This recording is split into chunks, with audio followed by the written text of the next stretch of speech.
What's going on, Miles? What up, Brian? Happy Friday. Back to reality. Back to reality, man. This is the best kind of reality. It's the distanced kind. It's the kind that I don't have to leave my apartment for. This is the best kind of reality. It took me 2 days, already back to my old ways. Yeah, that's all right. Until the next time, we'll get you. We'll drag you out again for your annual walk down Boston Way. I mean, listen, like the fact that they've already posted the dates for PAX East 2025, and it's in May, so we get a couple extra months. It's closer to summer. It's definitely warmer. I'm already gearing up for it, man. It's only 14 months away.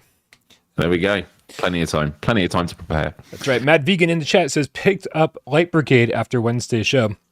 He spelled Wednesday wrong. And it's the perfect game to have a podcast going on in the background, really enjoying the variety of levels too. I agree with you. I hate the sewer levels. I think sewer levels look like trash. They look like Quest 1 graphics. I don't know what it is. Everything else looks great. Love the stylized visuals. Hate the sewer levels. But great game though. Agree. All right, man. You ready to start the show? You ready to do this thing? Yeah, man. Let's do it. Awesome.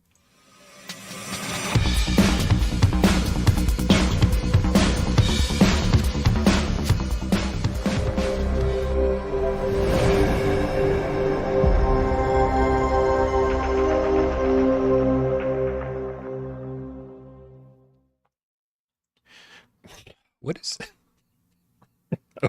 OBS hates my co-host. Hold on a second. You're just a big blue square. It'll fix it in just a second.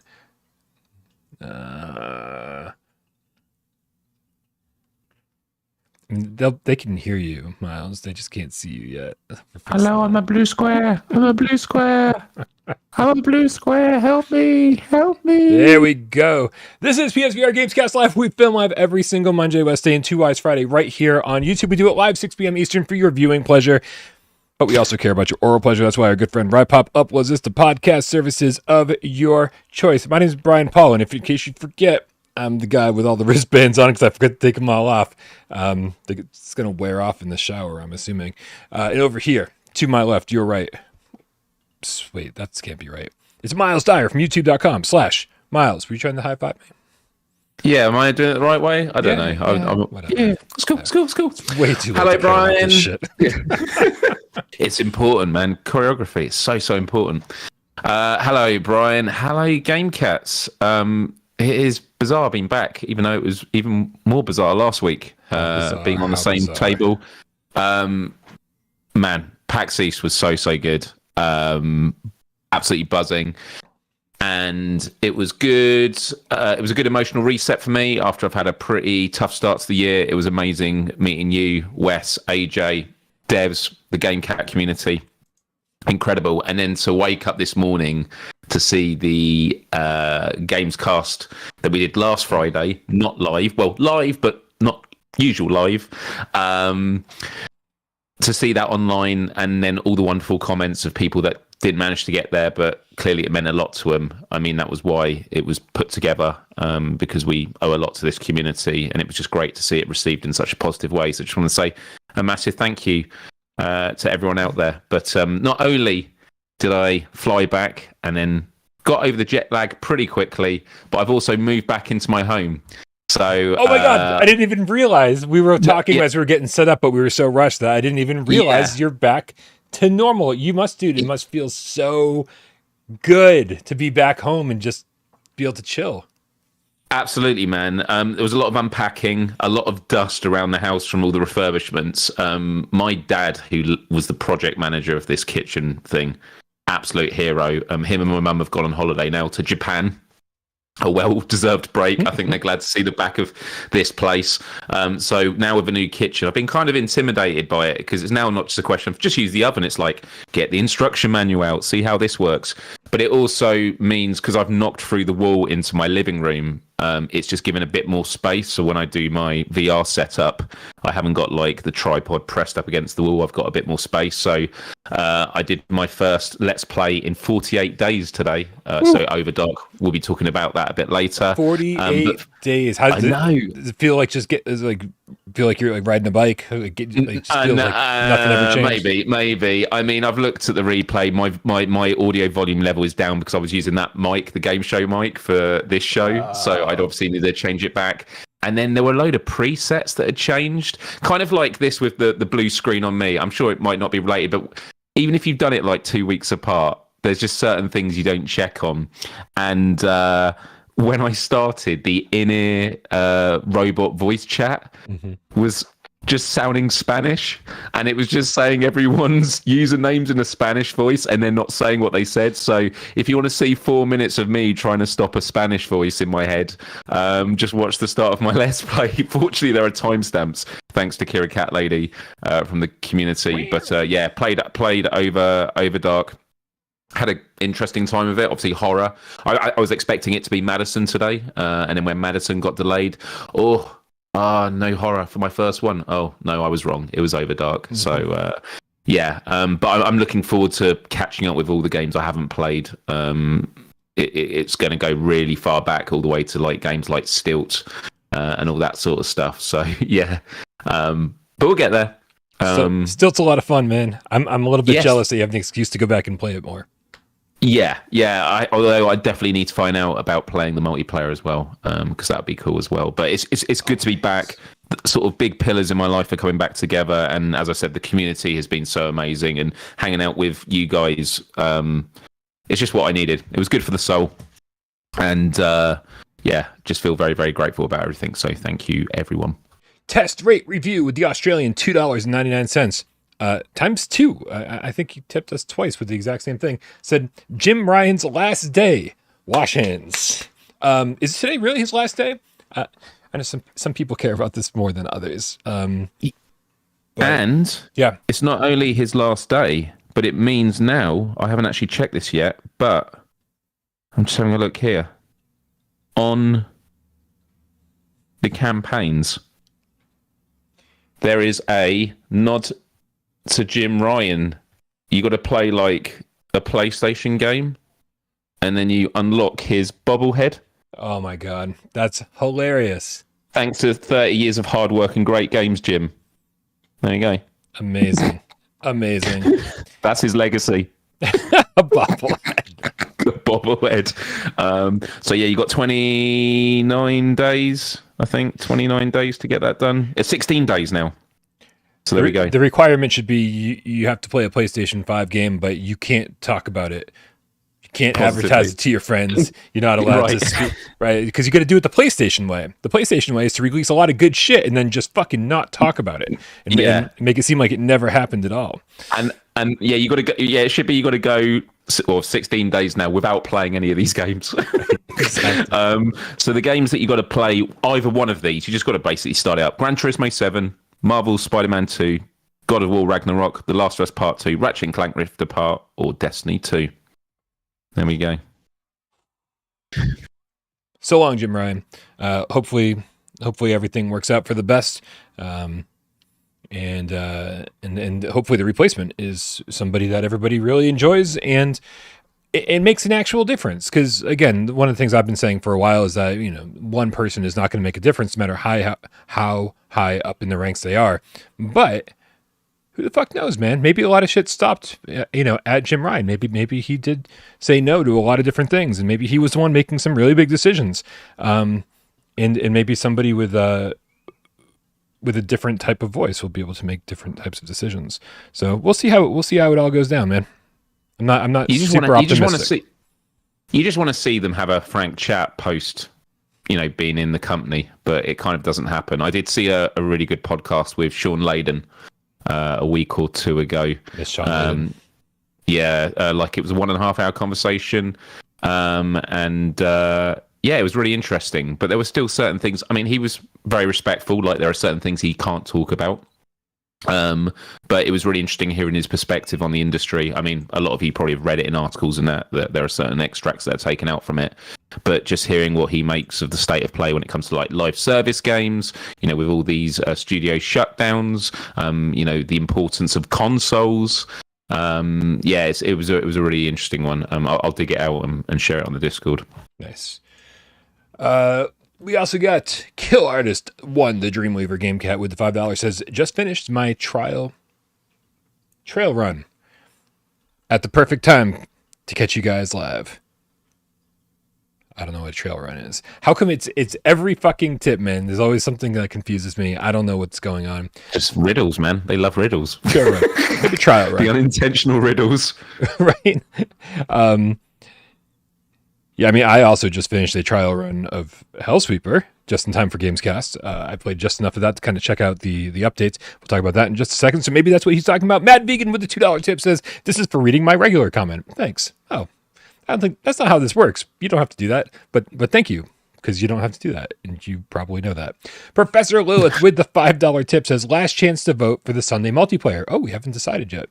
Wow. Hellsweeper, Galaxy Kart, or Arizona Sunshine 2. The link is in the Discord. Closing in 30 minutes. Everybody, join Discord, click the link in the description, and then go decide what we're going to play this Sunday at 2 p.m. Eastern. Professor Lilith organizes this each and every week. Your vote counts, man. Like, and go vote for Galaxy Kart, because then I can jump in with you guys, capture a bunch of footage for my new review. And I keep forgetting Hellsweeper has multiplayer. Yeah. Yep. I need to check that out. It's like 3 players, right? I think it's Awesome. 3 players. Yeah. 3 players. Yeah, is it? Okay. God damn. Can't keep up. Oh, man. All right. Dude, it's been a fucking busy day, I gotta say. I was worked a lot on that, editing that GamesCast yesterday. And then I've been working on the OVRDARK review all day. I've got, obviously we're doing GamesCast right now. The OVRDARK review should be out. I mean, it's essentially done. I could hit the button at any time and publish it. So I think pretty much as soon as this GamesCast is over, I will push the button and publish it. It's a good time, man. It's a good time. Not without its problems, not without its faults. Definitely. You know what, man? Let's talk about OVRDARK. This has been the topic of GamesCast all week long, Miles. But before we do, Brian, just want to correct: it's 2 players in Hellsweeper. Is it 2? Couldn't let that go. Yeah, 2 player. Oh man, that's so crazy. I don't know. I don't know why I thought it was 3. I feel like this was like a big thing for a little while. Like I remember seeing like 3 people in the trailer, and then Vertigo or Mixed Realms not being very transparent about if it's going to be the same on all platforms. I could have sworn it was 3, but I think it's just because the game looks so terrible. The blurriness of it, just they look like 2 people instead of 1. Right. How many of you are there? All right, man. Let's talk a little bit about OVRDARK in this again for the 3rd time this week. Because I will say before I even ask you about it, Miles, I was very happy to see the day 1 patch go live finally today. It was supposed to be out like 2 days ago for us reviewers, and so I couldn't put out an official review without checking in and seeing if they had fixed all the things they kind of promised they'd fix, some like small quality of life improvements, and they absolutely did. I blasted through like the first half of the game, after I'd completed the game already, and I blasted through the first half again just to get the feel for all the changes that they'd made, and they really just polished everything up. And so if you heard about a lot of our complaints earlier in the week, the day 1 patch is pretty much taking care of most of those. So that's awesome. But this was your first time playing it, so you didn't even experience those issues prior. This is no, and interestingly, as I started my Let's Play, I mean, by the time I was in the car, like in the beginning cutscene, I already had people in the chat saying, "Oh, I see they've done changes." Like I don't know. Supposedly they're of quality of life improvements from the get go. I don't know what they are, but I found it kind of interesting. People were commenting on it that early.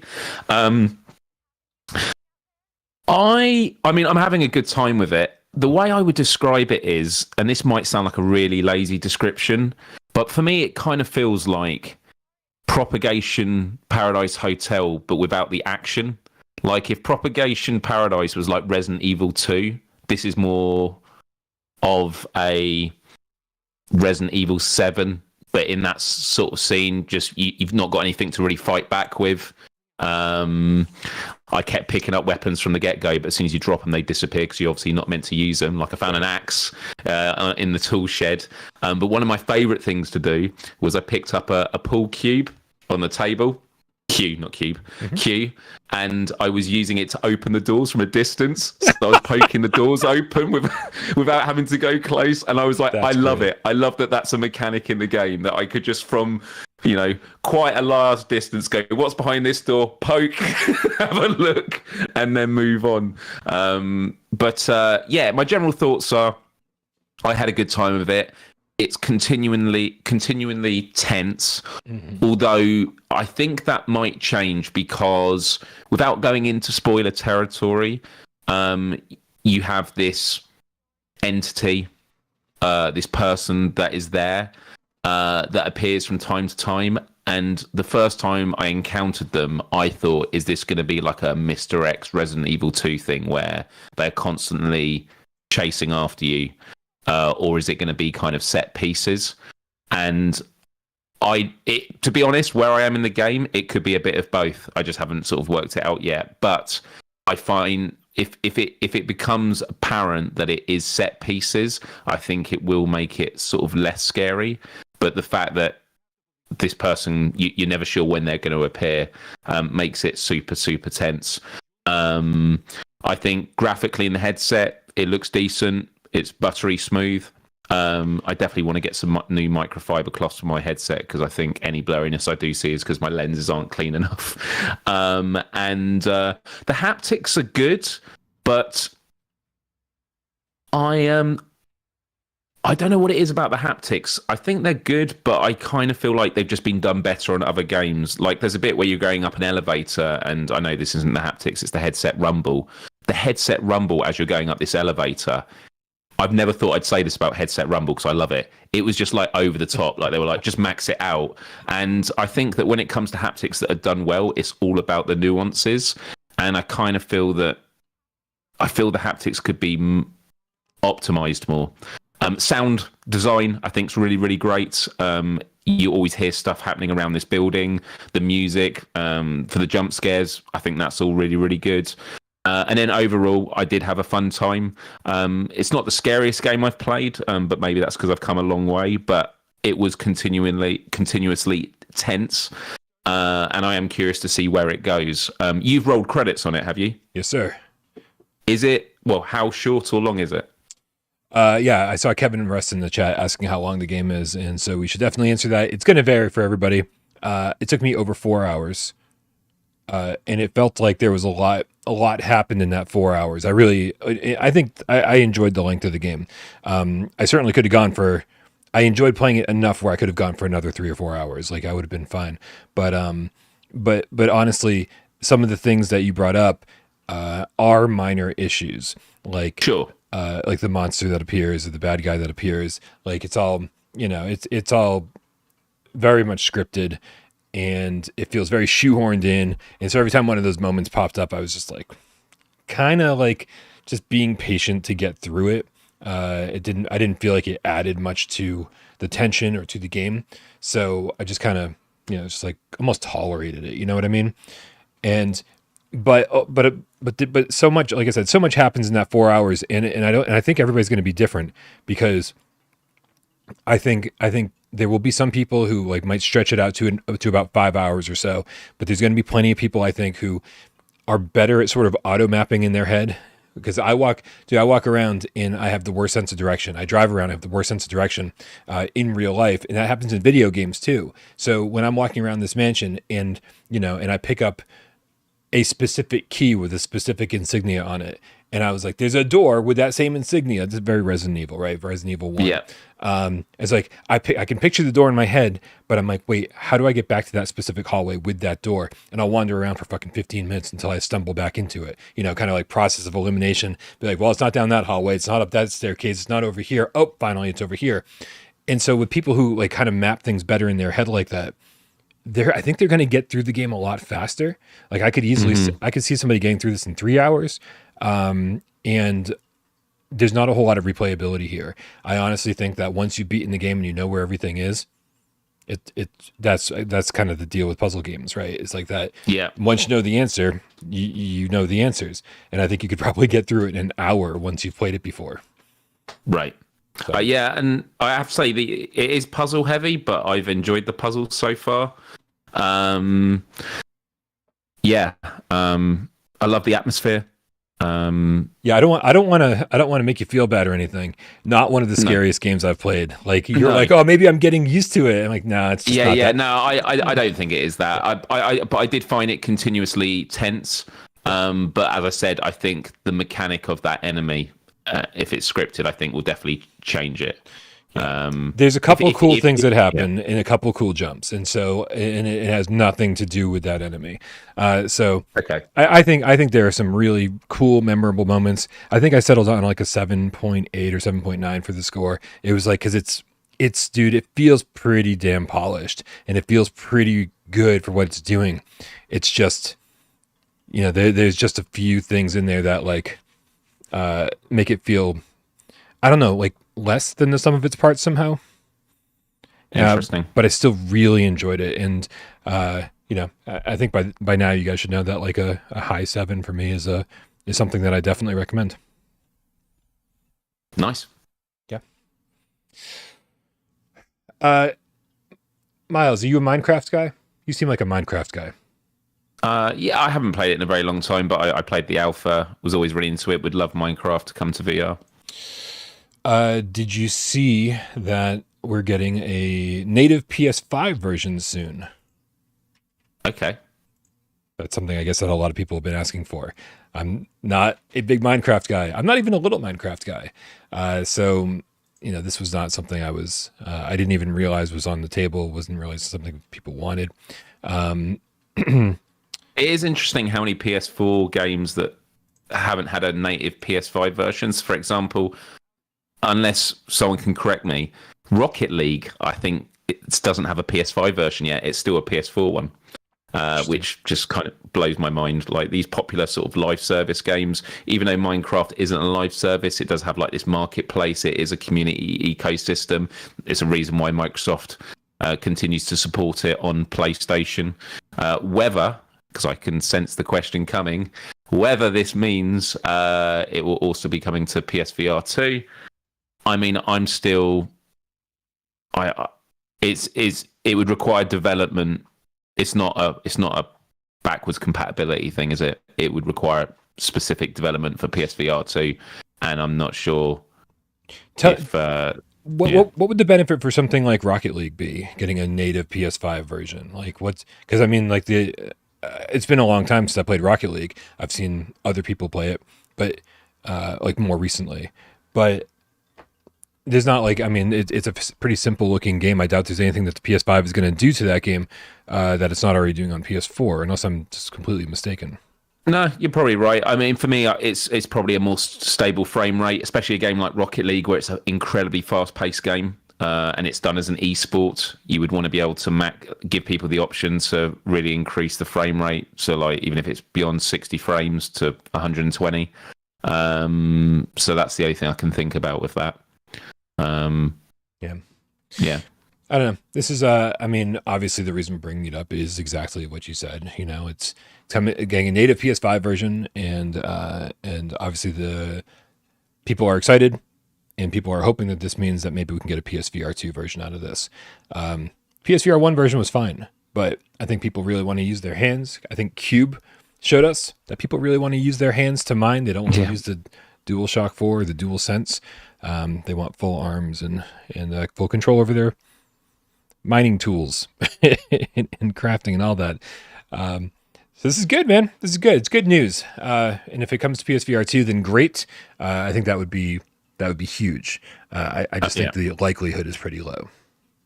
Yeah. I would hope for that as well. And I like the GameCats keeping me informed on the flat screen stuff. So supposedly Rocket League does have a 120 FPS mode still on the PS4 version. So there we go. That would be why it's not had the update.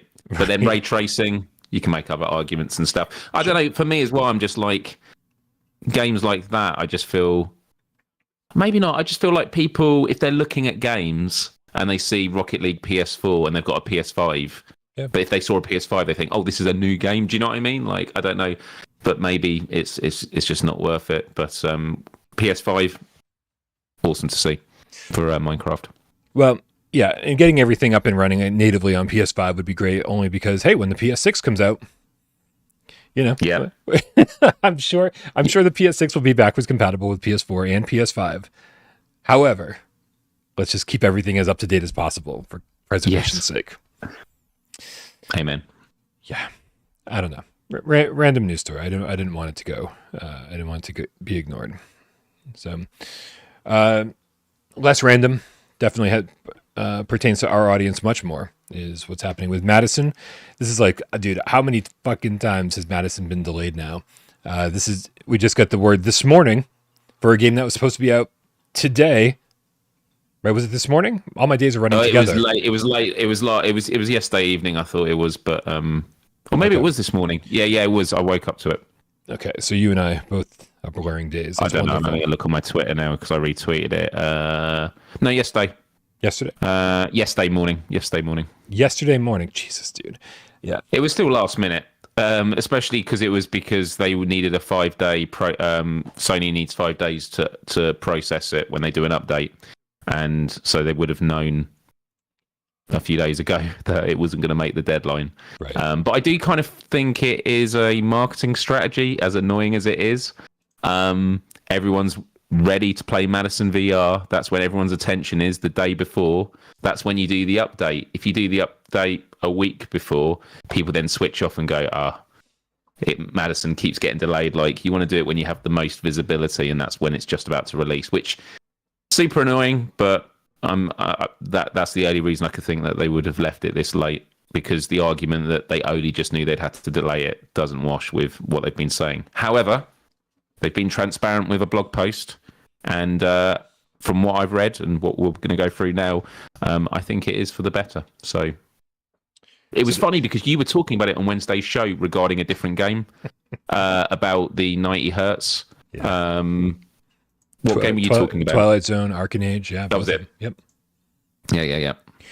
I haven't even been over to the PlayStation blog in like days. So is this one about Madison, you're saying? No, it was actually Perp Games did one. I will send you the link now. Here it is.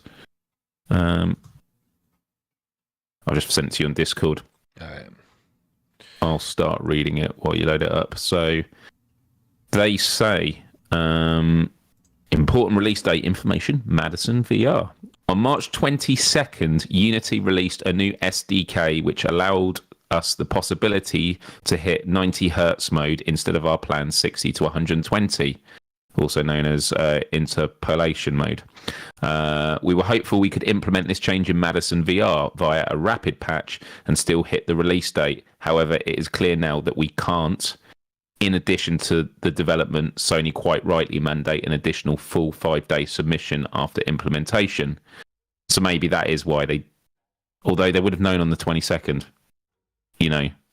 unless I don't know, it kind of like, a part of me is like, they would have known on the 22nd that they couldn't have done it as a quick patch unless they discovered it just the other day, which, again, I don't think any of this really matters, because the point is, they've caught this, and I'm glad that they're doing it before launch. I saw a couple of people online saying, why didn't they just release it and then do this as a patch later down the line? No. No. God, no.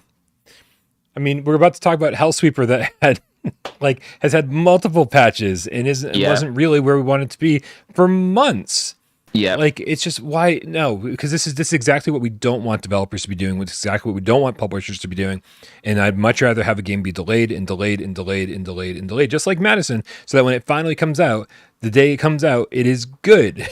Because we have other games to play in the meantime, and that's the other thing as well, is we just keep saying, like, we just want the next thing, and then we want to have all the games as early as possible, so we always have continuous choice. I kind of like the fact that in an age of like abundance of gaming, that you are paced out, and it's like you got to keep waiting. Obviously, I'd rather there was a date and they stuck to it, but that's not where we are, especially in this emerging technology.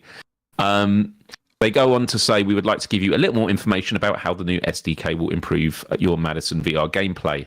Our ambition is to create a realistic and daunting atmosphere with Madison VR, and we achieve this through realistic real-time lighting and shadows. These elements heavily utilize the CPU on all platforms. To make this possible in VR, we use a technique called single pass rendering, so that resource-heavy operations are only done once per frame.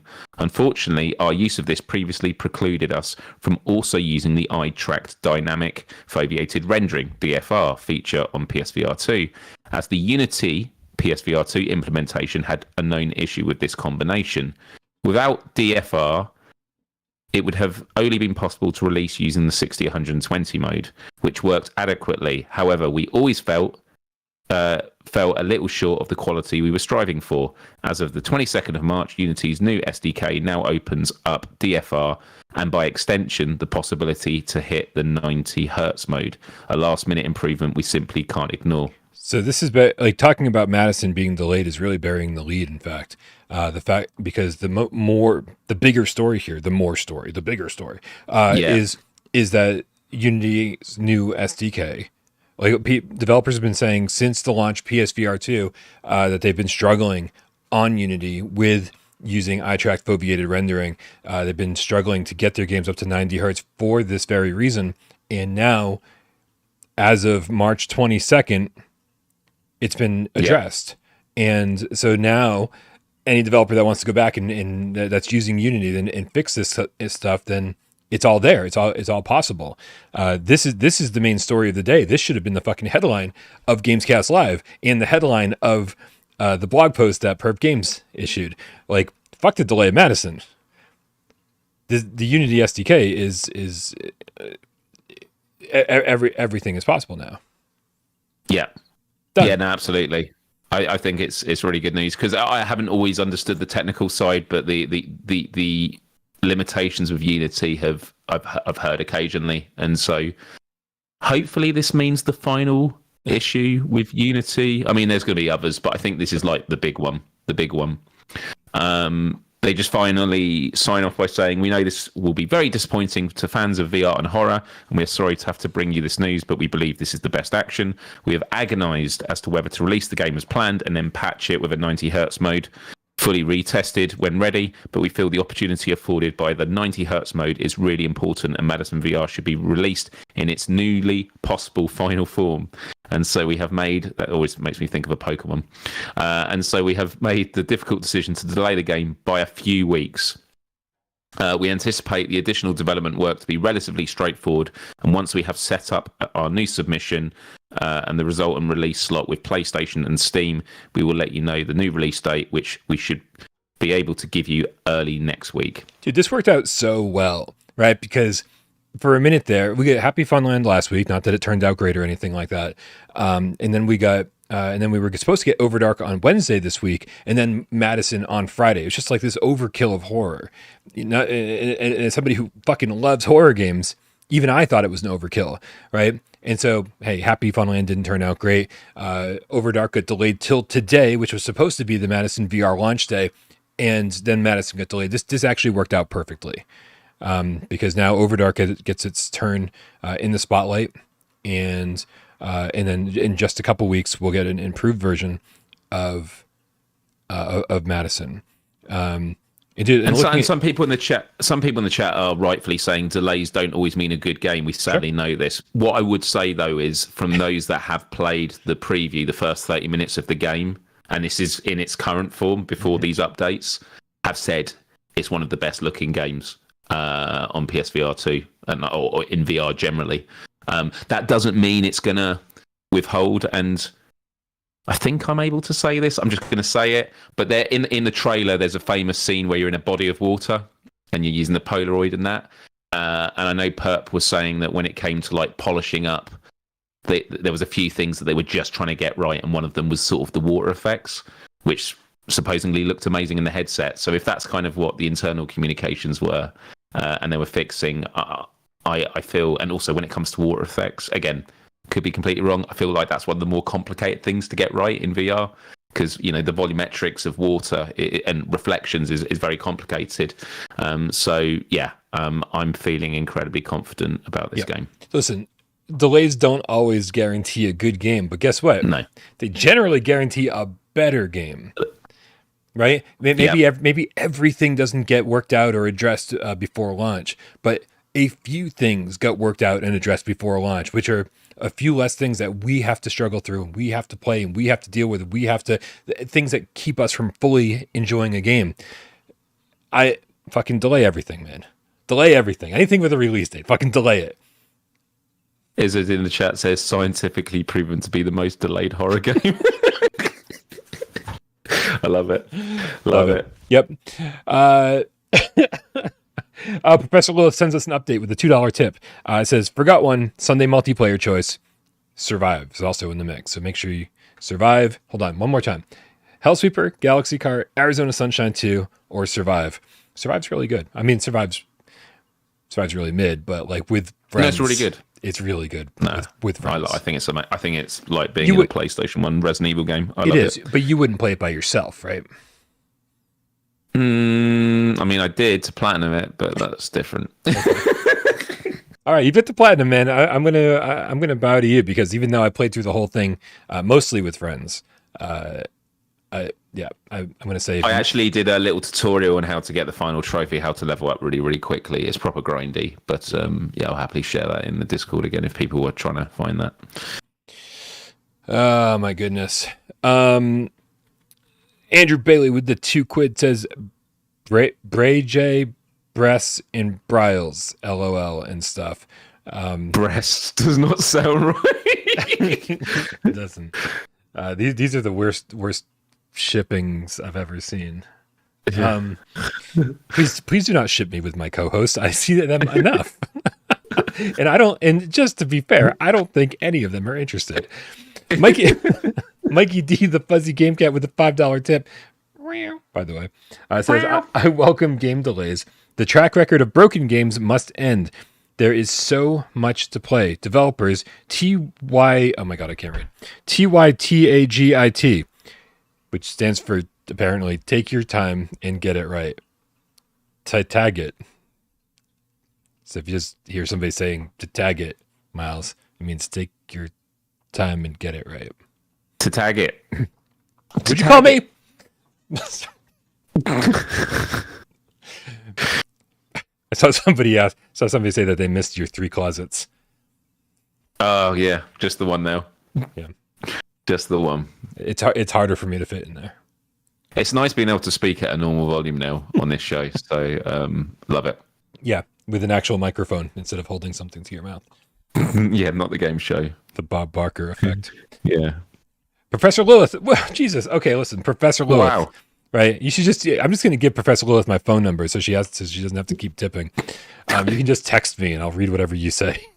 Professor Lilith with the $5 tip says the winner of the Sunday multiplayer is Galaxy Card. Thank you very much. Appreciate that. It's rigged, totally rigged. Yeah. Oh, yeah. I have 17 different accounts that I vote with. I saw you doing it when I was reading the blog. Click. Yep. Galaxy Cart, splat your way to victory, she says. Hell yeah, man. Listen, I miss so many of these multiplayer Sunday games, but I'm going to use all of you because I am gonna get in there. I'm gonna play multiplayer with you guys. I'm gonna be in my racing rig, the whole thing, and I'm gonna play the whole time. I'm gonna get a lot of footage for my review. So if this is like one of those, if you don't tune in for Sunday multiplayer games, if you don't ever jump in and play with the cats, then do it this time, right? Do it this time. Let's fill up some lobbies. I'll try to bounce around from lobby to lobby, play a few rounds with a bunch of people, and then switch to another lobby and try to get as many people into the review as possible, right? I don't know if that's something people care about, but I think it's kind of cool to forever immortalized in a Without Parole review. Like, get in there and let's play. And I'm more than happy to listen to you guys talk about the game and listen to your thoughts as I'm re-reviewing this. I want to hear what score you think it deserves because, in my head, I'm like, oh, it's got few problems, but it's definitely like an 8 by now, just because of the fun factor more than anything else. And they've added so much content, but I want to hear from you guys when we play. So join us on Sunday. Let's make this one of the biggest Sunday multiplayer games ever. Wow. Right? Samson143VR. Hey, Miles. I want to talk to Samson. You want to talk to Samson? I want to talk to Samson. With the $5 tip says, OMG, I'm so late. Meta is better. Catching up now. Much love. I love that conversation on Monday. It's so fucking random. Meta is beta. It makes sense. PSVR2 is alpha. Yeah. Good to see you, Samson. Right. Mark with the $10 tip. M-A-R-K. Don't confuse it with the band spelled M-A-R-C. $10 says, cannot wait for Metal Hellsinger VR. The flat screen version is incredible, and VR will elevate. Funnily enough, as one of the best VR2. Let me finish the fucking tip, Miles. Simmer, as they say. Simmer. I'm so bad at pretending to be mad. I just don't give a fuck. The flat screen version is incredible, and VR will elevate it as one of the best VR2 games of the year. Go ahead, Miles. I'm so sorry for interrupting you. No. That's right. That was you interrupting me. I forgot what I was going to say. Oh, perfect. No. You obviously seem excited about Metal Hellsinger. No, it's actually, I think it still is a free download on PlayStation Plus. The flat screen. So I downloaded it probably just after Christmas. I played the demo when it first came out, and I thought, this is all right. Played the first level again this year, and I was like, I wish this was on VR. So I'm super happy. And this came off the back of a modder, right? Who modded it, and then the developers liked it. Yeah, and then they were like, Wes, yeah, which is amazing to see. The thing I'm curious about, and this is something I've always wondered about Ragnarok. I don't want to get into it too much because I've mentioned it before, but when you play rhythm games, like when you play Hellsinger, you have to do the whole syncing where you press the button on the beat and then you're syncing up with the sound on the TV to make sure you're dealing with the latency. Okay. You technically shouldn't ever have to do that with PSVR2 because the game is always going into the same headset. Do you know what I mean? Mm-hmm. Like, everyone's effectively using the same monitor because they're using a PSVR2, which is why, whether it's Beat Saber, Synth Riders, any game, it always works really, really well. And yet, Ragnarok has always been out of sync, and you have to use their in-game sync option setting, which I'm going to say, I think that's something the devs should be able to fix on their end. So I hope that is also the case with Hellsinger. It should just work from the get-go. But that's just a thought I've had about these kind of games, because, yeah, they should just be in sync by design, right? I mean, they could be Backstreet by design. I like what you did there. Potentially even 98 Degrees by design. Wow. Yeah. Wow. Maybe O10 there we go, by people. design. You heard it right here. I just said O10. I don't even know. Is that a boy band? I just trying to throw out random shit. O10's not a boy band, is it? It's like an actual band. I can't remember. Thank you for your thoughts, Mark. Mikey D, the fuzzy game cat with the $2 tip. Dude, I need glasses. This is ridiculous. It says, should have been TYTAGIR. LOL, I rushed it out. Goodness me. Well, yeah, well, you deserve to have to pay $2 to fix that. I'm sorry. Yep. The shade. Yeah. Trust me, if I have to fix my mistakes and re-edit and re-upload, then you will also have to re-upload your tips. Laura May VR with the 129 Sekiro, sending love to my favorite YouTube channel. Thank you, Brian. Thank you, Laura May, one of our newer Patreon supporters. Also, just a shout out to all of our new Patreon supporters, or any Patreon supporter. I've been saying that I want to start getting Let's Plays up there. Things didn't come together quite the way that I wanted to, but I will. It's still happening. I just apologize for the delay. The first thing you guys are going to get is my interview with BJ from Urban Wolf Games. That will be sooner rather than later, definitely before the end of the weekend, and then I'll start getting some of those Let's Plays uploaded. So thank you very much for your support, Laura May, and everybody here, and everybody on Patreon, and everybody that's ever supported us. I do not deserve you guys. You're amazing. Also, if you just want to see what a great fucking community this is, as if you couldn't already tell from this chat, dude, just take a look at those comments on the PAX East Gamescast that I uploaded yesterday. The comments were incredible. I mean, just heartwarming, you know? And it really just floored me. It was I didn't expect it. I didn't expect it, and there was so much love in there. So happy to see it all. Thank you very much. This community rocks. For sure. Miles, where are we at? You want to talk about what do we want to talk about? Hellsweeper. Hellsweeper. There's too many hell games, man. I know. There's all these Hellsingers, Hellsweeper. Right? And there's way more than that too. It's just it's just Hell Simulator probably coming out soon. I don't know. Pretty good. I like that. Yeah, man. I'm assuming you had a chance to jump in and check out the dynamic foveated rendering update that we got for Hellsweeper today. Correct? Oh my goodness! What a difference! What a difference, Brian. Yeah. What a difference indeed. It's amazing. It is amazing. It looks so crisp. It's so good. My issue was it's been so long since I've played it. I didn't know what the controls were. Dude. I went in. It took me like, I'm exaggerating. It felt like half an hour to find out where the tutorial was. And then I went to the original, the prologue, and then the tutorial. And in both of those zones, the tutorial wouldn't start. There was like this red barrier that wouldn't let me get to the next bit. So I don't know if it's just like a glitch and it's not triggering the beginning of the tutorial. So I might just have to start a new game or something like that. But I went into the main game and gave it a go. I'm absolutely trash at this game, but I'm looking forward to getting into it. And yeah, I mean, I love the flow of this game. I love the weapons. I love how it all works. And there's so much mastery to it. There's so much to get your head around that you will literally feel like Neo from the Matrix as you as you learn it more and more. So I'm super excited to play this now. And the multiplayer I've not dived into before. Is it just the main game but 2-player? I have also not dove into it. I'm in the exact same boat you're in though, Miles. The game says I've done 4 runs prior to today. So like I didn't try very hard, obviously. I was like, well, this game's in a shitty fucking place.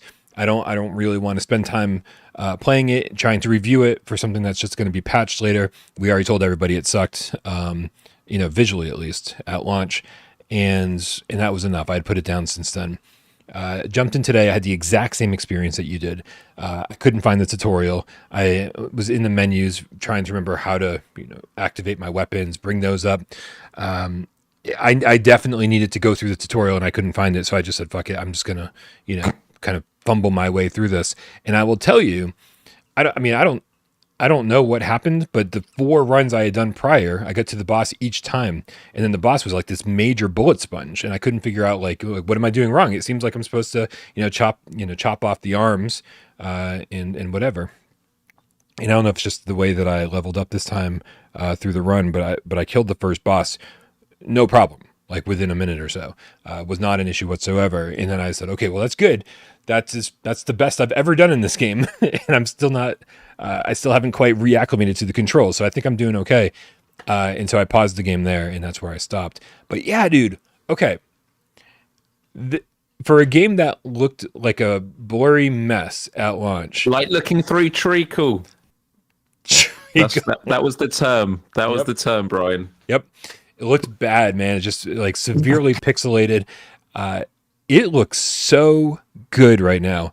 And like in using smooth turning, there's no stuttering whatsoever. Everything is moving fast. It's looking good. High res. From what I've heard, it's looking as good, if not better than the PC VR version. This is how the game should have been at launch, meaning they should have delayed it for 3 months. Yep. Super impressed with it. I remember when first playing it, I couldn't believe on my Let's Play how much fun I was having considering how appalling it looked.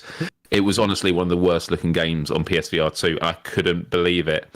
And I just had in the back of my mind, I can't wait for the day that they fix it and it looks good. Because the reality is there's never that guarantee. There's no guarantee that they're even going to attempt to fix it. They might say they will, but they might do a little patch here and there. But they said, no, we're going to work on it. And they have. And they've delivered. Arguably better than expected, just because not everyone that makes great games take advantage of foveated rendering or dynamic foveated rendering. I mean, going back to OVRDARK, if I can, how did you feel about the fidelity in the game? Because I feel like it generally looks good, but it doesn't look ultra sharp. In Hellsweeper. In OVRDARK. In OVRDARK. Yeah.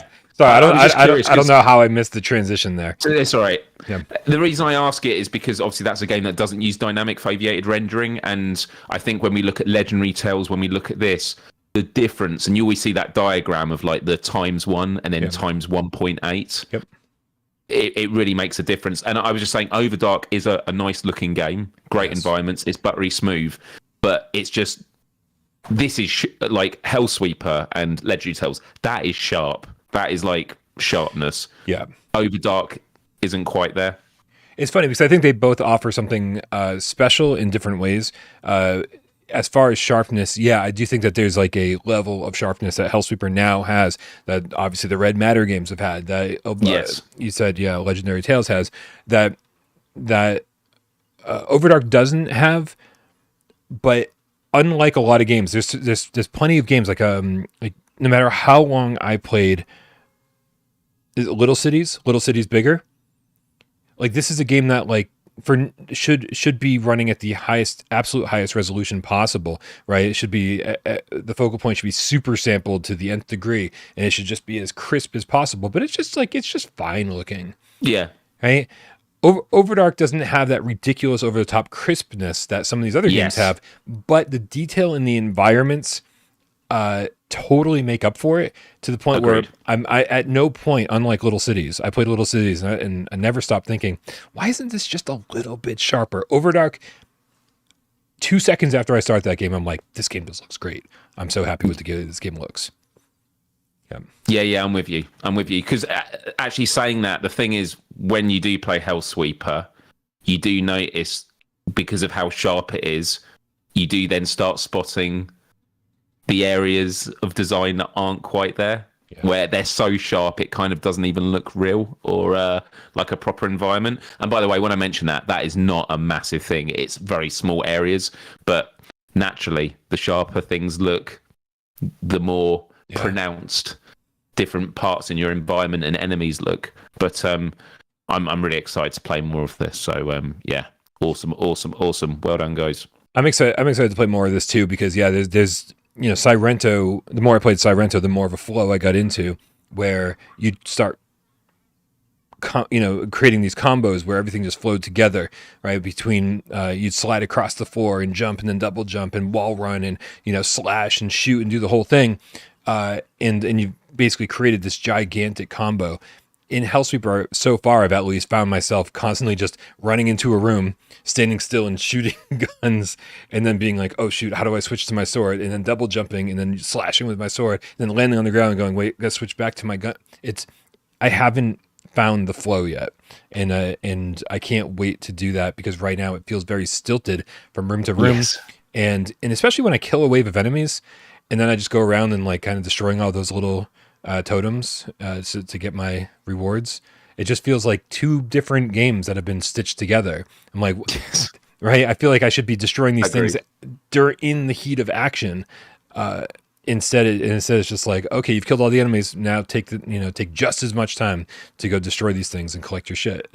I feel the same about that for sure. and I feel like the more I play, then the less I'll feel that way. But obviously, very, very much just at the beginning of this, I'm embarrassed by this gameplay that I'm showing right now. Sirens on my end. It is just me not understanding how to play Hellsweeper properly. I struggle to do dual wielding pistols. If I use dual wielding, then I miss with both of them. Like, I can aim with one, but as soon as I start shooting with two, they're both going to miss the enemy. That is something I look forward to getting better at. For sure. I want to be really good at shooting with one and slicing with the other. Having a sword in one hand, guns in the other hand, and but then I'm like, oh, you can reload manually, but you can also reload. Can you like shake the weapon or something to reload it? Because I think there's supposed to be an advantage to manual reload, and so like you do a motion to spawn ammo in your hand and then put it together. But I think you can Yes. do it without doing that. And you just don't get all the advantages. I don't know. There's a lot going on here that I just don't understand yet. Yep. Need a tutorial to work. Yeah, for sure. Let's check in with the chat. We've got Fox Die Infected with the level 3 membership. Don't forget, guys, if you're a member over here on YouTube, you can get we're going to call them free super chats, but you know what it means. You paid for this shit in advance. He writes 100 plus great updates on Hellsweeper, and I'm still waiting for the hybrid touch grip. That's true, man. You know, you spawn these weapons, and then you have to hold down. You have to hold your hands down to make sure you don't drop them. Then have to spawn another one. Yeah. Also, were you I was having issues. Like I was accidentally spawning things I didn't mean to spawn. So like the I don't know if it's not the tracking. It's just the motion detection within the game. Again, this is something that I probably shouldn't even complain about until I really understand all the controls. I just felt like sometimes it was just I'd be spawning fireballs and going, wait, I don't even know how to spawn fireballs. Yeah. Why? Like, where's my revolver? Yeah, I did it a couple of times, but I think, like you say, I think it's because I haven't learned what I'm doing yet. Right. Right. We're gonna stop complaining about shit we don't understand. Okay, I'm done. Looper the Underground Game Cat with the €5 says, totally off topic, which is my favorite topic. Says, I'm playing Princess Peach Showtime while watching you, and it's freaking incredible. I've heard it's really good. I might have to check that out. Oh, is it a game? It's a game? Okay. I believe it's the new Peach game on Switch. It's meant to be good. It's meant to be good. Yeah. Yep. I saw somebody making fun of people, grown men who were playing the game that's clearly meant for little girls, and it's like, go fuck yourself. Like, it's a Nintendo game. Nintendo games are always meant for everyone. We got the Game Cat Andrew Aaron Reich, who we almost met last week, Miles. He was at PAX for one day, and then at 5 p.m. he was gone. Wait, you met him? Briefly. You're the only person I know that met Andrew Ehrenreich. You met him in line and then never saw him again. I'm sorry, we didn't get to see each other again. It was literally, as we were queuing up in the, if I'm right, Andrew, it was in the Will Cool line, and we were literally opposite sides going the other way. Shook hands, said hello, and it was like, yeah, we'll see you in a bit. And then, that was it. And that was it. But at least you get to meet him, because I didn't get to meet him. I wasn't even Andrew Aaron Reich writes, I'm an hour behind. Hope y'all are well, and such. Oh, yeah. He follows it up with another $5 tip. Says, also, Miles, look at this. Also, Miles, it was great to meet you for 5 seconds in the badge pickup line. Wish I was able to stick around PAX longer and hang out with everyone. We wish that too, Andrew, next year. Thursday was a good day, though. It was definitely the quietest. I mean, you got there and thought, this is not quiet. But then when you go to the other days, you're like, oh, okay. Yeah. Although Sunday was actually, a lot of people would already sort of head off at that point. So, yeah. Yeah, I think a lot of people use Thursday and Sunday as a travel day. And I sort of did too. But man, I will tell you that there were things I wanted to do while I was there on Saturday, because Saturday was the only day that I was sort of exploring the floor by myself and stopping at different booths and playing different games that I wanted to play on my own. And I was out of time.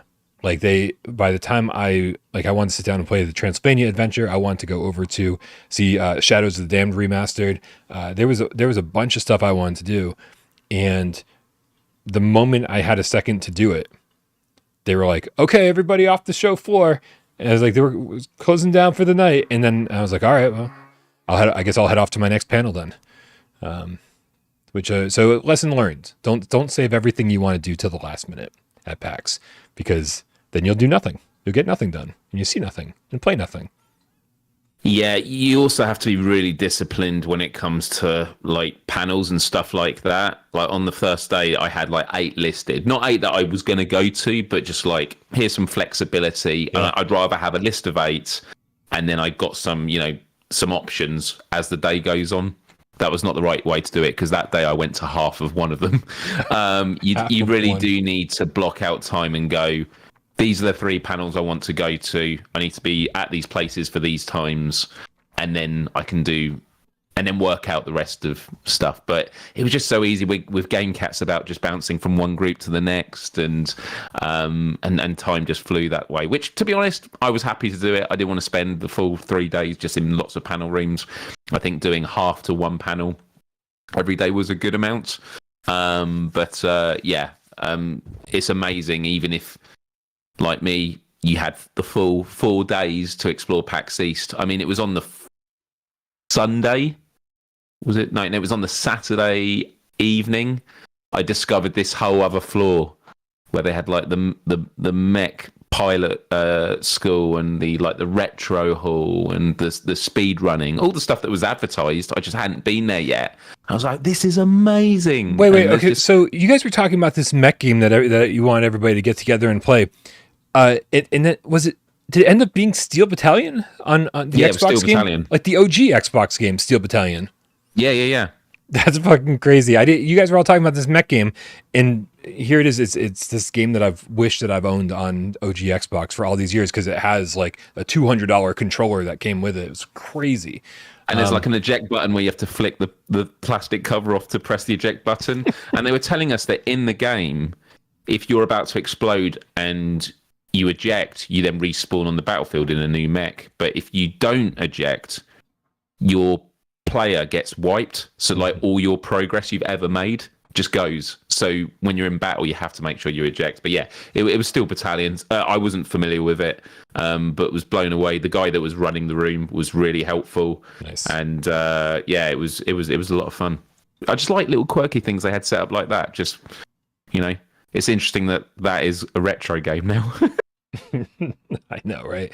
Doesn't seem that long ago. I think that's my cutoff. That's still my cutoff. People consider PS3 360 retro. You're out of your goddamn minds. I might cut it. But I think the cutoff will always be the same for the rest of my life. Because I think it depends how old you are, and depends, what you consider your childhood, and then that determines what you call retro, right? True. You could put a stamp on it that says, oh, retro means over 20 years ago, and I'll never agree with that, just because that doesn't jive with like what I consider retro. Right. And so I think the OG Xbox, PS2, and GameCube is the last generation that I call retro. After that, it's all way too current gen. Yeah. Fifth with the Australian $2 tip says, did you cope okay with USA food, Miles? Yeah, I just indulge. The amount of pizza, oh my goodness. There was a lot of pizza, and I was all for it. But yeah, it was fine. It's probably not the healthiest way to sort of do this, but like when I go to the States, I sign off as like, yeah, I'm going to be doing some serious damage to my body for this period, because I just want to indulge in all the good treats and stuff like that. I mean, the final meal I had on the Monday was Gordon Ramsay's burger restaurant. Oh, no way. And how was that? It was phenomenal. Like, I don't know. It's funny. I always say I'm not a burger person every time I'm having a burger, but it was incredible. I mean, it's the kind of stuff you're going to take photos of. Like, the burgers are just like pure.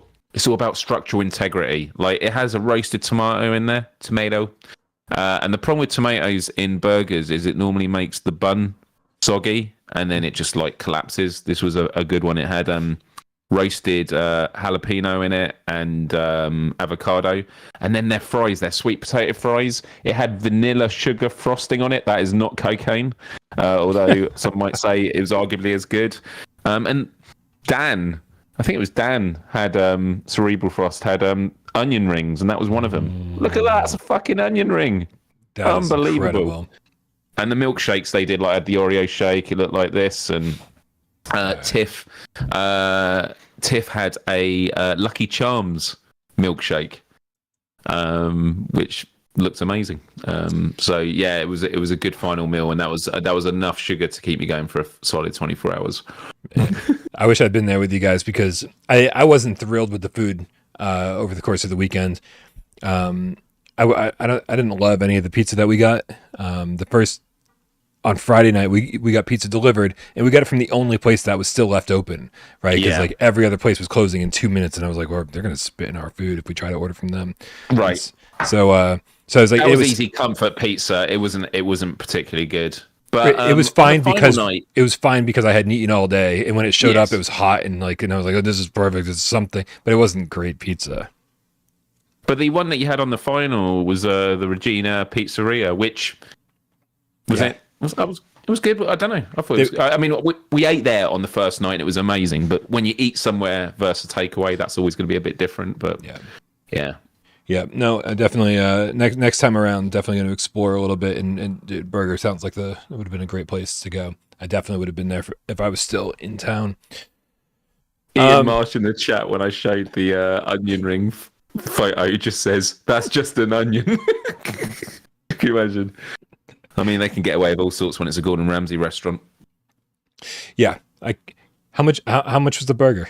I bet a Gordon Ramsay restaurant. I can't imagine was it wasn't budget. I mean, budget meal. It wasn't budget, but I actually think it wasn't that expensive either compared to like the UK. Like it was reasonable. I can't really remember. Yeah. Yeah, the Cuban place. And I was talking about the Cuban place that was in the building that would in the hotel that we were staying at. I went to it the first night, and then everyone else went to it again this next night. I was like, that's probably not necessary. Still, it's good. It's Cuban tapas. Miles, it's time for a little 20 questions. And we didn't talk about this ahead of time, considering that AJ picked on Monday and Wes picked on Wednesday. Oh, really? I hope you don't mind if I pick today. I was happy to pick just to keep you guessing mood, but no, you pick, man. Yeah, you're okay with that? Yeah. All right. I'm fine. Guys, let's do some 20 questions. We didn't even pick out a clip of the week, so we'll have to. I did. I sent one that was actually from the gathering that was made by Rhodey. Let me send you it again. Yeah, please do. And let me get the link again, and I'll send you it again. Definitely not prepared to do a show today. They've got so much other stuff going on. But you guys are okay. I'm gonna have a quick look at it as well, because I don't know if the music's going to be a copyright issue. I don't think it will be, but who knows? I can't really, unfortunately, while we're live. So we'll just have to. It's the Benny Hill theme tune. It's the Benny.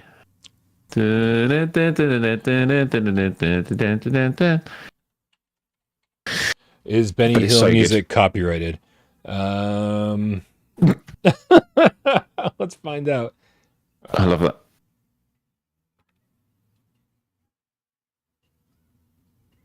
Royalty. Oh, it's a style alternative. I don't know. Yeah, there's all sorts of alternative ones out there, and I can only imagine there's alternative ones out there because the original one is not. Can you just play it muted, and then I can play we'll it hum muted. it? Yep. And we'll hum the tune on. That works. Because you guys know I don't care about copyright claims. Actually, I guess I do care about copyright claims because then I have no control over the ad placement in the video, and then they try to put an ad every 2 seconds in a GamesCast Live, which is annoying as hell unless you have premium. Exactly. So I do care about copyright claims for that reason. Yeah, man. Otherwise, I don't care about $3 that I'd make on ad revenue. All right, man. In that case, let's do this thing. Thanks to everyone for being here.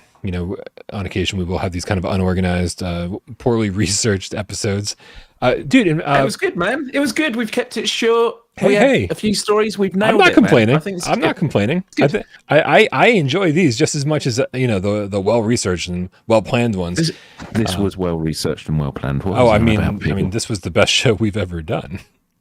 Well, I wouldn't take the piss, Brian. Jesus Christ. Jesus, I can't make you happy. I'm unbelievable. Let's just fucking do this, man. Jesus.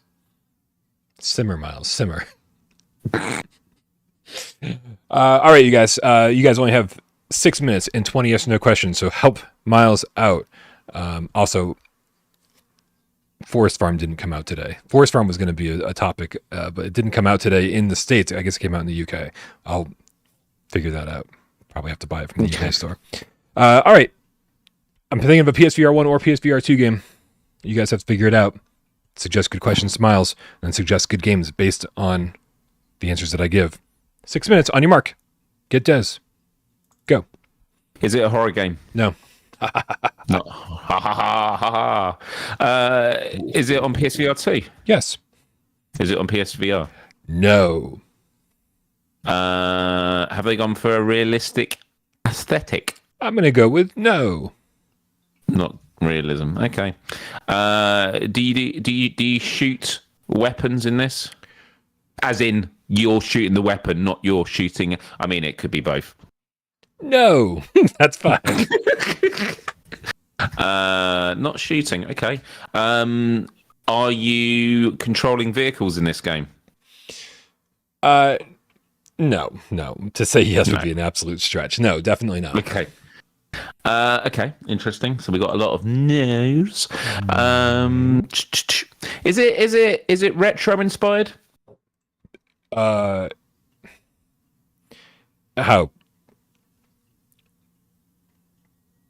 What? How? Oh, how? Like, yeah. Is it based on a? Is it based on a retro game? For example, Vectrix would have been like, Tetris inspired, or Masternoid, or. The answer is yes, but I don't want that to throw you off the track. Like all right, yeah. Okay, that's fine. But yes. Okay. Is it first person? Yeah. Okay.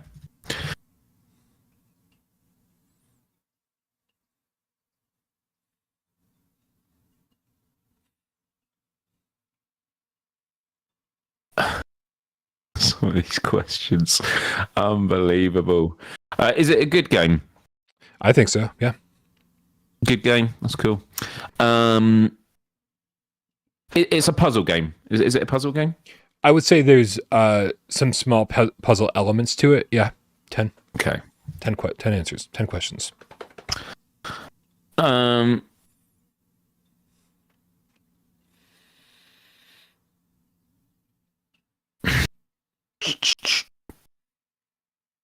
Did it come out this year? Yes. Uh-oh. This is Miles' blind spot. He hasn't played any games this year. Yeah. Because he's been hanging on. Dislocated.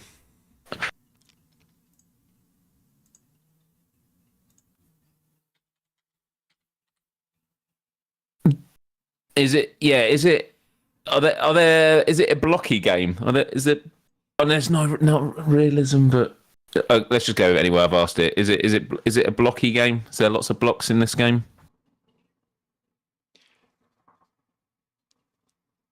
No. No, okay. Again, if I said yes, it would throw you off. No, it's not blocky. Yeah, exactly. It's not cube. It's not cube game. It's not cube.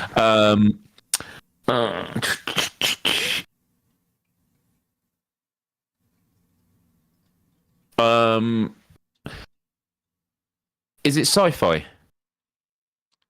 No. Not sci-fi. No. But if you look hard enough. Sorry. Yeah.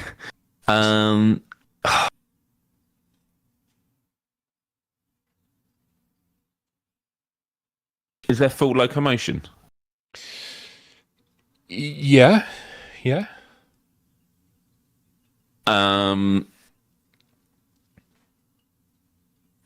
Is it a colourful game? Lots of colour. I'd say yeah. There's a lot of color. That's 15. And is there multiplayer? No. You thought you had it. Yeah, I thought it was still. Is it a city builder? It is. Yeah. I would say, not a city. It's like little city builder. Yeah, it's little cities, like big town city, builder. Okay. Yeah. Okay, not right. Yeah. Is it Little Cities, Brian? It is, in fact. Little Cities Bigger by Purple Yonder, published by End Dreams, came out March of this year. Wait, was it March of this year? That can't be right. Was it really? Yeah, it was very, it would have been right at the start of March. Holy shit. That's pretty good. March 12th. That's insane. That was only 2 weeks ago. Yeah, I've not touched it on PSVR2 yet. I did play it when I visited End Dreams, played it on the Quest 2, and I loved it. Super cute, and the fact that we get the definitive edition on PSVR2, I'm really looking forward to jumping into that. So, and I know that you had a good time with it for what it is. I mean, yeah, I had a great time with it. Once I kind of came to the terms with the fact that it's like this isn't meant to challenge you.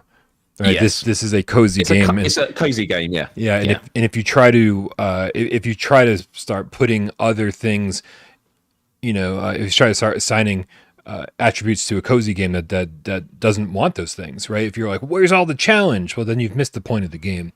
This really is supposed to be a pretty fucking chill game that like you just watch your city build, and you kind of listen to your residents and you make adjustments and kind of give them what they're looking for.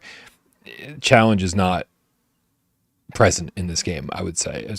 But man, once I kind of got past that, because I think I was expecting SimCity. I was expecting a challenge. I was expecting to constantly have to maintain things and create turn roads into highways and deal with traffic and maybe even adjust taxes or something. Once I got past the fact that that's not what this game is, I was like, yeah, this is good. This is really good. Does it have a platinum trophy? Yes. I'm 99% sure it has a platinum trophy. Nice. End Dreams are so good at that. Oh, man. Hold on a second. Cool. We're all caught up, man. We're all caught up.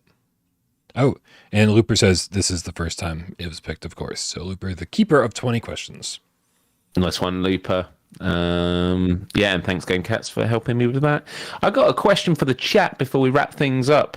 I often get asked if I'm gonna return to Let's Plays of Resident Evil Village and stuff like that, and I definitely do want to, but I kind of like having on my channel just the Let's Plays of each game as introductions.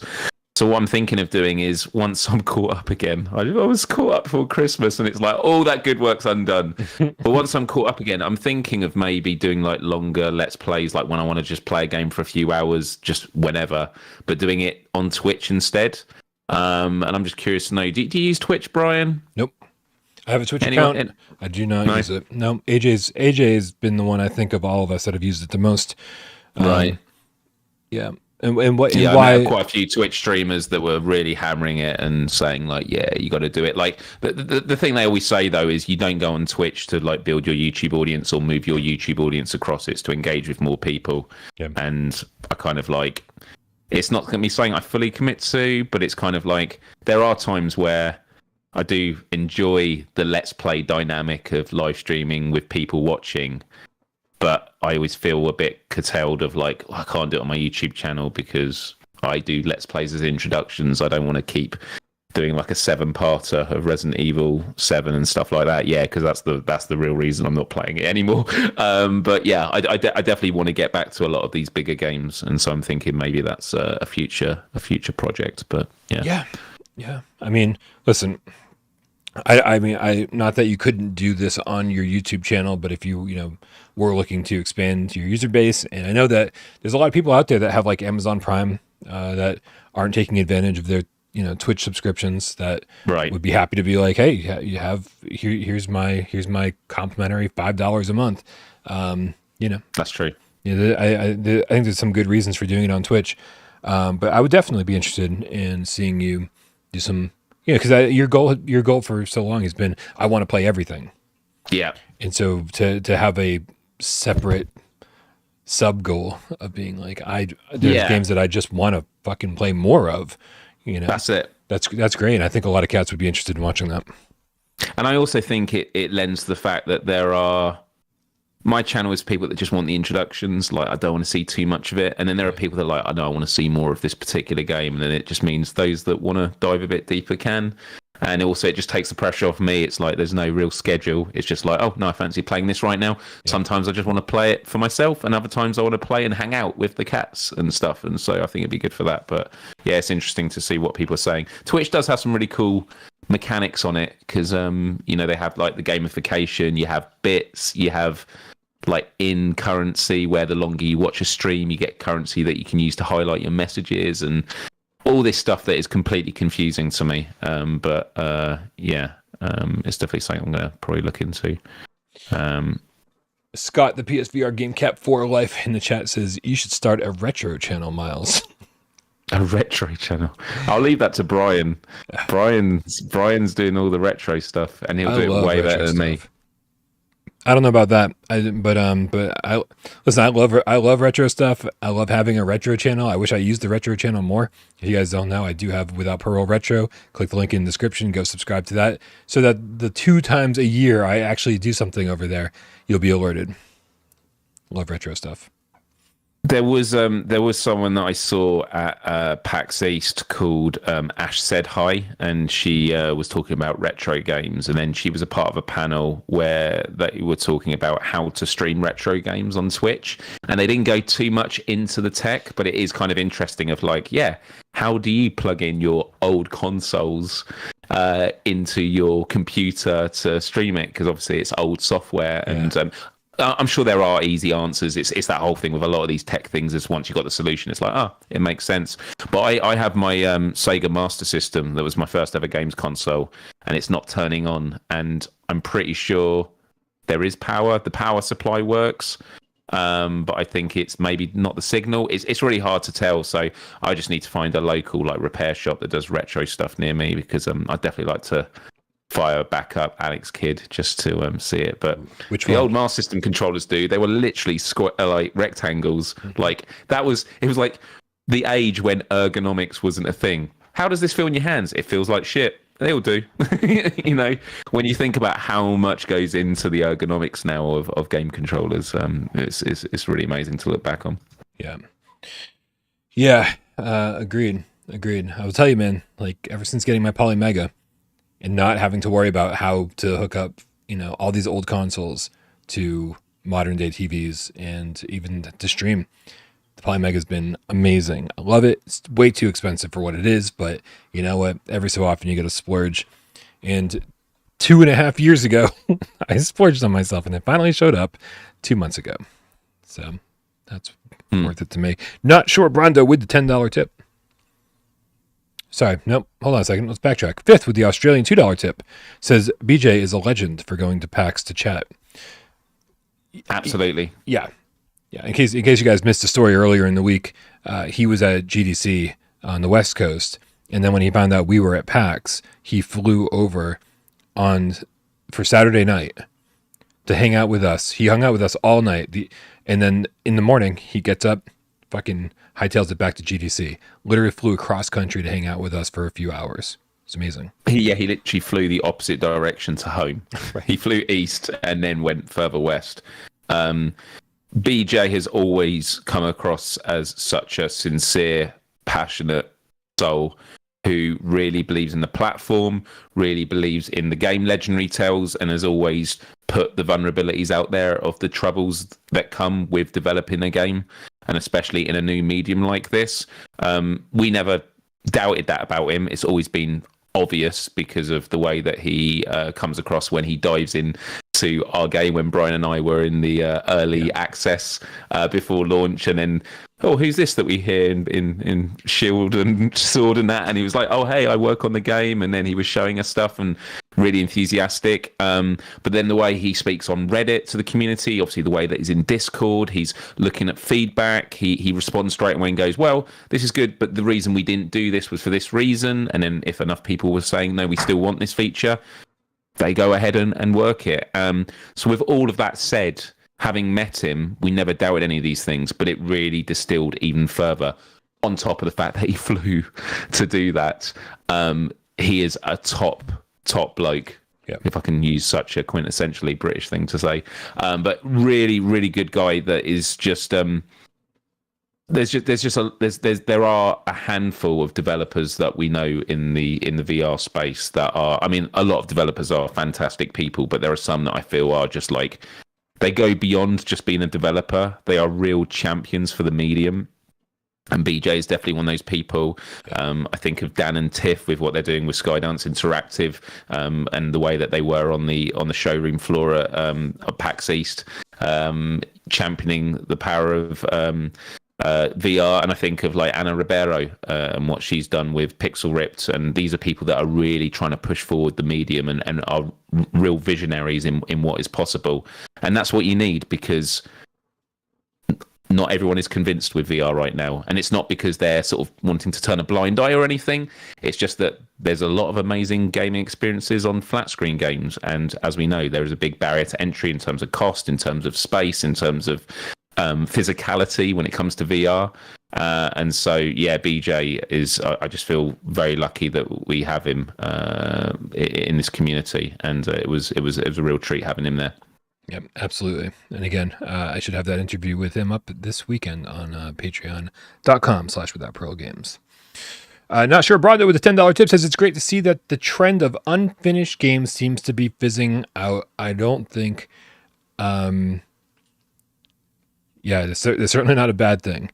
And as we're reading with this, recent Unity update, sounds like. Okay. Sorry. When they said unfinished games, I thought I was getting confused. I thought it was on the conversation about like playing games and completing them. Oh, so I was like, because there's this idea of like we're always having to complete games. Sometimes it's fine just to let it go.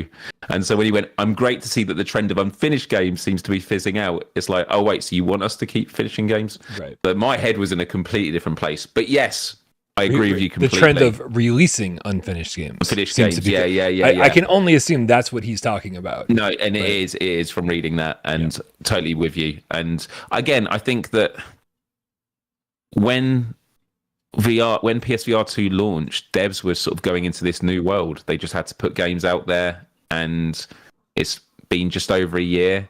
And the community has been very vocal and has given a lot of feedback. And I think some new devs that are moving into the space that haven't been a part of that conversation, they're going to get burnt when they release unfinished games still. Right. But I think people that have this more long-term investment, when we look at perk games and people like that are really trying to be a part of the community, and for developers that are intending on making more games, they realize the importance of having the goodwill of this community, because at the end of the day, if they release an unfinished game, it's going to cost you.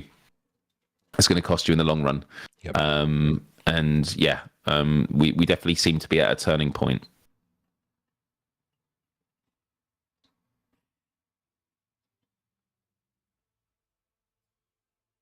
Thank you guys so much for hanging out with us this Friday. Make sure you stay tuned. Immediately after this show, I'll be getting the OVRDARK review out within just a few minutes of the show ending. It is already uploaded. Just want to make sure the thumbnail and all the information is in place the way it's supposed to be in place. And then of course, Legendary Tales interview will be going up this weekend. And then tomorrow I'll be getting to work on PSVR this week, getting back into the routine of things. It's crazy. But thank you all for being here. Thank you everybody who supports the channel in every which way, including our moderators, including Rypop, including God damn it, dude! I tried to say Sci-Fi Game Get Henry again, and it did not turn out the way it was supposed to. It is Rody, the Game Cat Army General. It says the timestamps, and he just messaged me saying timestamps will be a little late. He's moving, so apologies in advance. But if you're hearing this, well then, fucking, you didn't need timestamps, did you? So there's that. Thanks everybody who supports the channel financially over on patreon.com/withoutparole by being a member over here, by tipping during the show. Fuck money, man. We love everybody who hangs out, shoots the shit with us, keeps us entertained in the chat while we try to keep you entertained. But we also know there's a whole group of people out there that sits back, watches the show, doesn't say a goddamn word, and we love you just as much. Happy Friday, Miles. Happy Friday, Brian. Happy Friday, Game Cats. Have a wonderful weekend. I might see you on the racing tracks on Sunday. Vroom, vroom.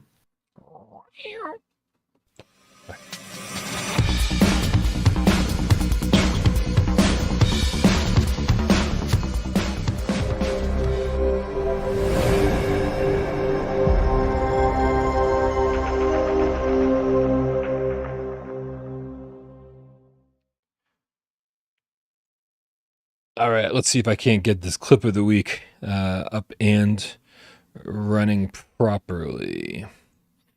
Without music. Right, without music. I completely forgot already.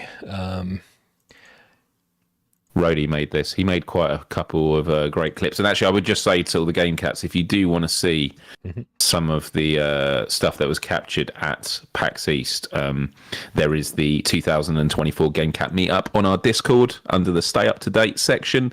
And if you click on that, there is a sort of a piece that's branched under, which is Meetup Media. And that's where people have been dumping their photos and videos from it. So, check it out. Lots of good stuff there. All right. Here we go. Ready for the fake Benny Hill music? Let's do it. Oh, it's starting.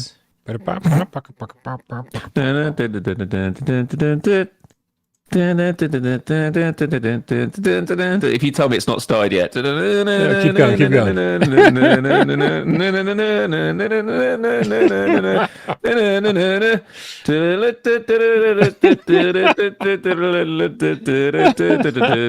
I can't remember what it is. You switched over to a carnival. I didn't do that. I don't know. This is great.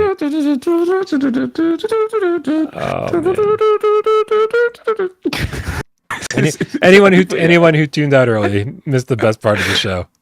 Yeah, agreed. Oh my god, that's hilarious. I definitely should have checked that out before the show. It's so good. So good. Yeah. Good night, everybody. What are we like? Good night, everybody. Like? Good night, everybody. Good night, Miles. Good night. Good night.